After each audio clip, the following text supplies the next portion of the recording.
Kasi sa totoo lang, kung alam mo na mag-struggle ka, pero alam mo yung dulo magiging maganda, tutuloy ka kasi meron kang natatanaw. Sabi nga, meron kang na-envision. Kaya mo ba nireregalo tong ano na to, itong success mo? Kasi nakita ko nilalaban mo siya eh. Kanino mo siya nireregalo?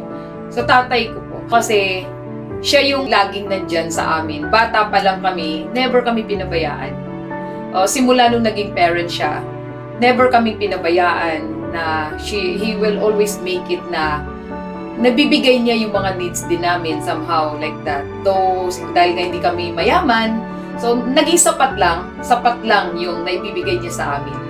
Kaya sabi ko sa sarili ko, Papa, pagdating ng araw, lahat ng mga sacrifices mo sa aming magkakapatid, susuklian ko yan. Ayun na nga yung nangyari, nung sinimulan ko ng gawin itong industry na to, una siya yung inspirasyon ko, and then lumipas na nga yung taon, nagkaroon na nga ng resulta yung ginagawa ko. So alam niyo po, yung una kong car, sa kanya ko po unang inalay yun. Ganun. Yes po. Yung